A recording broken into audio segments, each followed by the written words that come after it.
Horror कहानियां थी। खून की प्यास पार्ट 2। और उसके बाद वो जंगल एक बार फिर से सुमन की चीखों से गूंज उठा। लेकिन आज की रात सुमन की चीखों को सुनने वाला वहां पर कोई भी नहीं था। अगर वहां पर कोई मौजूद था तो बस हरिया, जो कि अब एक भेड़िए में बदल चुका था। सुमन के बालों को पकड़कर घसीटते हुए वो जंगल के बीचों बीच एक जगह पर ले जा रहा था। अगली सुबह गांव में। अरे भाई, पता नहीं क्या बात है, अपने गांव का हरिया किसान और उसकी पत्नी सुमन दोनों गायब हैं। दोनों का कोई अता पता नहीं। अरे कैसी बातें कर रहे हो भाई, ये कब हुआ है? अरे पूरे गांव में खबर फैली पड़ी है। कल रात को दोनों खेत की तरफ जा रहे थे, लेकिन लौटकर आए ही नहीं। तो हो सकता है अपने खेत पर होंगे। पूरा गांव ढूंढ कर आया है भाई। जानते हो क्या मिला वहां पर? क्या हुआ भाई? क्या मिला? बताओ हमें, क्या मिला? अरे हरिया की पत्नी सुमन के कपड़े पड़े हुए थे। शरीर का एक एक कपड़ा फटा हुआ झोपड़ी के बाहर पड़ा था, लेकिन दोनों पति पत्नी का कोई पता ठिकाना नहीं था। अरे भाई, लेकिन उसका जो दोस्त है ना रामू किसान, उससे पता करके आते हैं ना। अब तक तो दोनों साथ ही खेत पर जाया करते थे। हाँ, हमें उसके घर जाना चाहिए भाई। चलो वहाँ चलते हैं, चलो। वो सारे लोग रामू के घर पर पहुंचते हैं। रामू अपने घर के बाहर बैठकर हुक्का पी रहा था। आज सारे के सारे लोग टोली बनाकर मेरे घर क्यों आ रहे हैं? क्या कोई मर गया क्या भाई? अरे कैसी बातें कर रहे हो? तुम्हारा सबसे अच्छा दोस्त हरिया और उसकी पत्नी गायब है और तुम यहाँ बैठकर हुक्का पिए जा रहे हो हैं? रामू ने अजीब सी नजरों से उन सब गांव वालों की तरफ देखा, जिसकी वजह से वो लोग एक बार के लिए डर गए। गायब है? अरे गायब नहीं है, मुक्ति मिल गई है। उन दोनों को मुक्ति मिली है। इस दुनिया में आकर हर इंसान पाप करता है और उसे उसके पापों के लिए मुक्ति मिलना बहुत जरूरी है। अरे ये कैसी बहकी बातें कर रहे हो भाई, हैं? और इसका चेहरा अजीब सा क्यों लग रहा है? लगता है दोस्त के मरने का गम बैठ गया है। पागल हो गया है शायद ये पागल। ये बात सुनते ही रामू चीख कर जोर से चिल्लाते हुए कहता है, पागल मैं नहीं हूँ, पागल तुम सब हो। और ये शैतानी जंगल अब तुम में से किसी को नहीं छोड़ने वाला, सबको खा जाएगा। याद रखना मेरी बात। शैतानी जंगल? कैसा शैतानी जंगल? लगता है रामू पागल हो चुका है। हमें यहाँ से चलना चाहिए भाई। चलो। तभी रामू की पत्नी बाहर आती है। नहीं, आप लोग इनकी बात का बुरा मत मानिए। 2 दिन पहले हरिया के साथ खेत पर गए थे। जब से वहाँ से आए हैं तब से ऐसी ही बातें कर रहे हैं।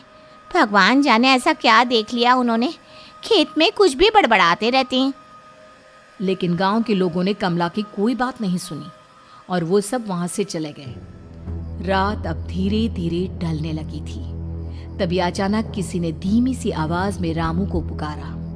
रामू, आ जाओ, मैं तुम्हारा इंतजार कर रहा हूँ। और सुनो, अपनी पत्नी को साथ लेकर आना, नहीं तो काम अधूरा रह जाएगा।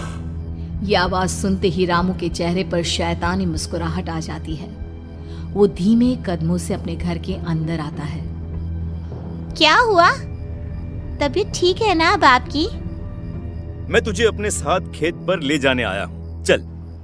मैं तुम्हारे साथ कहीं नहीं जाने वाली।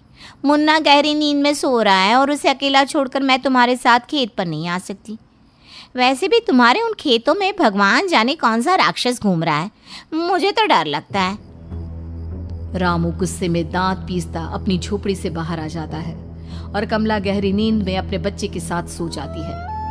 तभी अचानक रात को रामू की झोपड़ी के ऊपर एक साया वही गाना गुनगुनाते हुए घूमने लगता है जो हरिया के मोबाइल में बजा करता था। मैं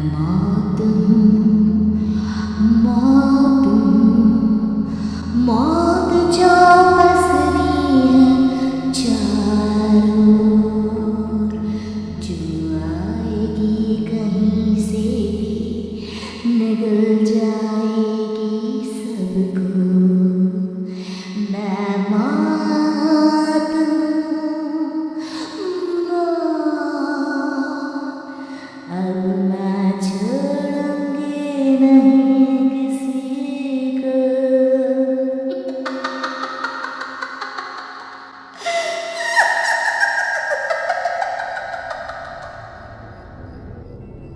ये आवाज सुनकर रामू की पत्नी कमला की आंख खुलती है और वो देखती है कि उसका मुन्ना अपनी जगह से गायब था। कमला चीखते हुए बाहर दौड़ कर आती है। वहां पर उसने देखा कि रामू ने अपने बच्चे को झोपड़ी के बाहर एक पेड़ से उल्टा लटकाया हुआ था और उसका बच्चा चीख चीख कर रो रहा था। वहीं दूसरी तरफ एक साया बच्चे के ठीक नीचे आग जलाकर उसके चारों तरफ हैवानों की तरफ नाच रहा था।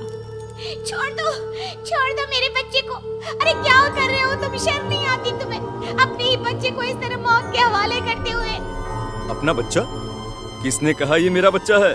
अरे ये तो उस रामू की औलाद है, इस गांव के किसान रामू की, और मेरी दुश्मनी इस गांव के हर इंसान के साथ है। क्या? कैसी बात कर रहे हो तुम? और ये औरत कौन है? ये मेरे बच्चे को खा जाएगी। तभी अचानक से उस साया ने एक बेहद खतरनाक दिखने वाली औरत का रूप ले लिया और उसकी आंखों से आग निकल रही थी। सही पहचाना तूने, मैं तेरे बच्चे को खा जाऊंगी। अगर तू अपनी इस हैवान पति रामू के साथ जंगल नहीं आए तो मैं तेरे बच्चे को खा जाऊंगी। लेकिन क्यों? आखिर क्या चाहती हो तुम मुझसे? मुझे जंगल क्यों ले जाना चाहती हो? औरत बुरी तरह से ठहाके मार मार कर जोर जोर से हंसने लगी और साथ में रामू भी। ये तो तुझे वहाँ चलने के बाद ही पता चलेगा ना। अगर तू नहीं आई तो थोड़ी देर में तेरा ये बच्चा आग में जलकर मर जाएगा। चल जल्दी। नहीं, मेरे बच्चे को छोड़ दो। तुम जहाँ कहोगे मैं तुम्हारे साथ चलने के लिए तैयार हूँ।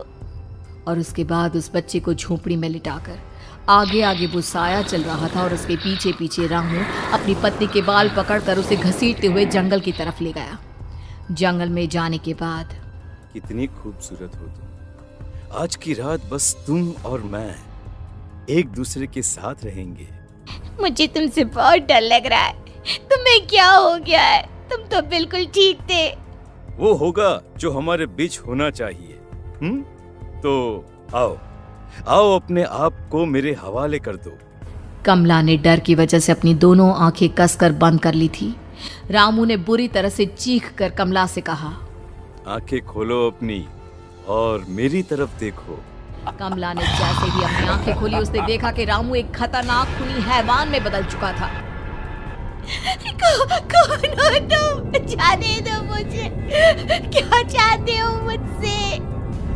वही जो एक आदमी एक औरत से चाहता है। मैं तुम्हारा पति रामू नहीं, बल्कि इस जंगल का एक भेड़िया हूँ, और आज की रात तुम्हारे खून से अपनी प्यास बुझा जाऊं। और उसके बाद वो जंगल कमला की दर्दनाक चीखों से गूंज उठा। अगली सुबह कमला के कपड़े भी जंगल में उसी तरह पाए गए जैसे कि सुमन के पाए गए थे। इस घटना के बाद पूरे गांव में दहशत का माहौल था। अपने माँ बाप की मौत और गांव में हो रहे इस तरह की घटनाओं की खबर सुनकर किशन शहर से गांव लौट आया था। अपने माँ बाप की बेदर्द मौत की वजह से वो बहुत परेशान था। तभी अचानक उसे अपने घर में खाट के नीचे पड़ा हुआ वो मोबाइल फोन मिला जो उसने अपने पापा हरिया को गिफ्ट किया था। अरे कितने प्यार से पापा के लिए मोबाइल फोन लेकर आया था। इसे एक दिन भी काम में नहीं ले पाए। और आखिर कौन है जो गांव में इस तरह की हत्याएं कर रहा है? क्या है इन सब के पीछे? क्या है? मुझे पता करना ही होगा, वरना एक दिन पूरा का पूरा गांव खाली हो जाएगा। इस गांव में एक भी जिंदा इंसान नहीं बचेगा। गांव के लोगों की मदद करने के इरादे से किशन अपने गांव से दूर एक दूसरे गांव में बहुत बड़े तांत्रिक के पास मिलने के लिए गया। तांत्रिक बाबा, अब आप ही कुछ उपाय बता सकते हैं। भगवान जाने हमारे गांव को किसकी नजर लग गई है।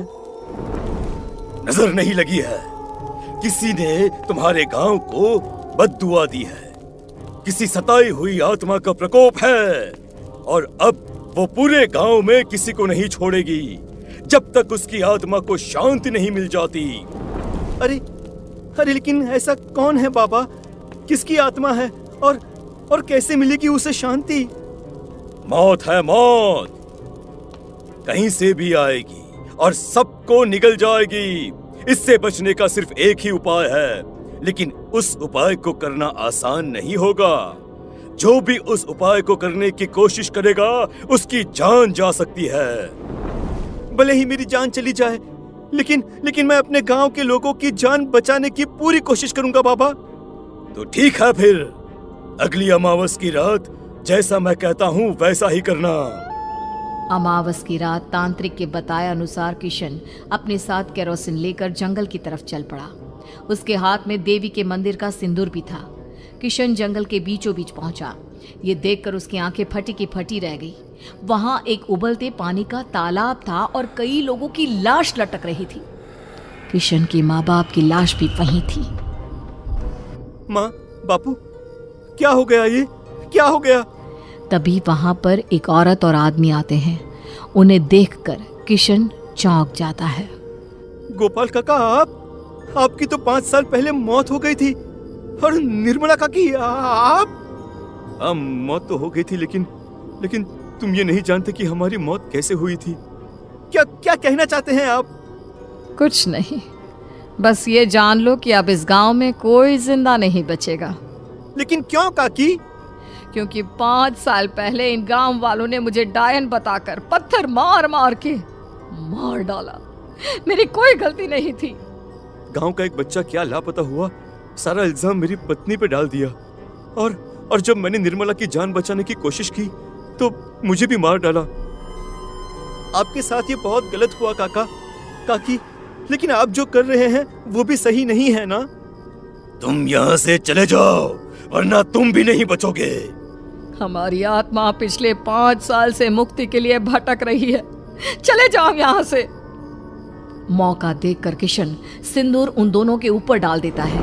उनका शरीर जलने लगता है और वो भयानक तरीके से चिल्लाने लगते हैं। अगले ही पल किशन उनके ऊपर केरोसिन डाल देता है और वो दोनों जल जाते हैं। किशन अपने माँ बाप और दूसरी लाशों का अंतिम संस्कार करवाता है और अपने घर लौट आता है। लेकिन वो अभी भी इस बात से अनजान है कि मोबाइल अभी भी बज रहा था। मैं मौत हूँ, मौत।